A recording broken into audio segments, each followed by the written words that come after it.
Okay then, we'll restore things to a more sense of normality here as we go to today's feature.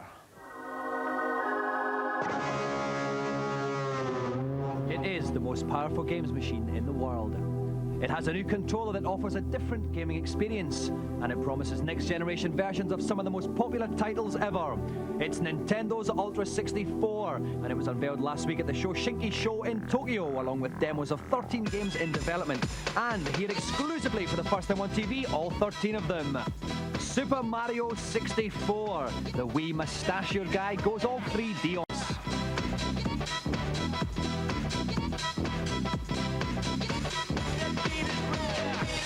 Super Mario Kart R, the top Super NES game, now goes 4-player mental. Don't know what the R stands for though. Kirby Bowl is 64, he's still fat, he still looks like a balloon, but now he's all 3D texture map polygons. Wave Race 64 looking suspiciously like Wipeout.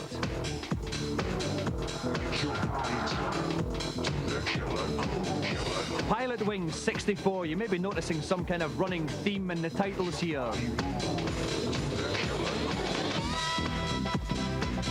Next up, Buggy Boogie, you've guessed it, 64.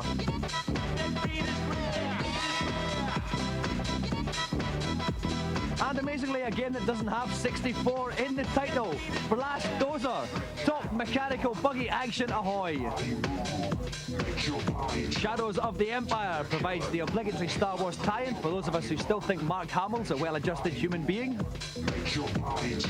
And GoldenEye, the GameCube version of the latest James Bond oeuvre, looking suspiciously like Virtua Cop. Body Harvest, no idea what this one's all about, but it involves a lovely wee man running around there, lots of big things chasing after him. Creator features great views of dinosaurs' bottoms. And Star Fox 64, the updated version of the Super NES Classic, which I never actually liked.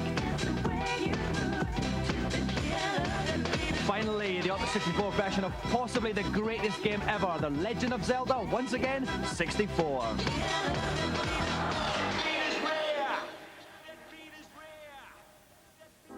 This Pamela Anderson of a console is due for release next spring with a target price of 200 quid. 4 controller ports come as standard on the machine, but perhaps the most interesting aspect of the hardware is the controller itself. An obvious innovation is the central 3D stick, which allows precision 360-degree movement. It also controls the speed of the character, both essential tools for negotiating the next generation of 3D games.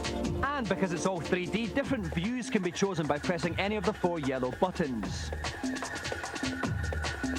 The controller is covered in fire buttons as well. Cheeky left ones, cheeky right ones, and downright saucy underneath ones. With gameplay as complex as this, it's no surprise the controller also features a memory card, which enables you to save game positions and customize controller settings. Little wonder then that much of the excitement surrounding the machine quite literally comes from the gaming possibilities offered by it. However, the excitement of seeing the machine for the first time was tempered by the fact there was only 2 demos that punters could actually play. Kirby Bowl looked pretty ropey, but even though it was only 50% complete, Super Mario 64 showed all the hallmarks of being an instant classic. The opening screen gives some idea of what's in store, featuring a fully rendered Mario head that players can manipulate in real time. Ooh, hours of fun there, I'll bet. Games journalist Gus Swan was one of the lucky few to have a go. Mario 64 is quite a departure from Mario games in terms of gameplay, just by the virtue of it being in 3D. But it's not so different that you won't recognise the style and movement and the type of actions you'd expect it to perform. The bit that caught everyone's imagination and really made people happy about the machine was the Bowser boss. Just the speed of the graphics and the ingenuity of the effect was really quite different to what we've seen before in a platform game. One of its most striking graphical effects is the ability to take objects, polygon objects, close to the player without them becoming pixelated and blocky, as many players will be familiar with on other platforms.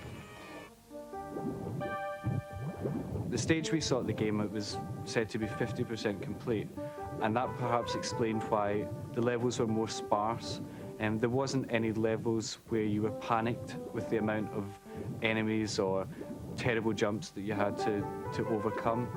The size of the game may be up to 150 stages, and from what we've played with them already, it looks as if it's going to be extremely playable, with lots of hidden features as you progress. So I don't have any doubts it'll be a great game.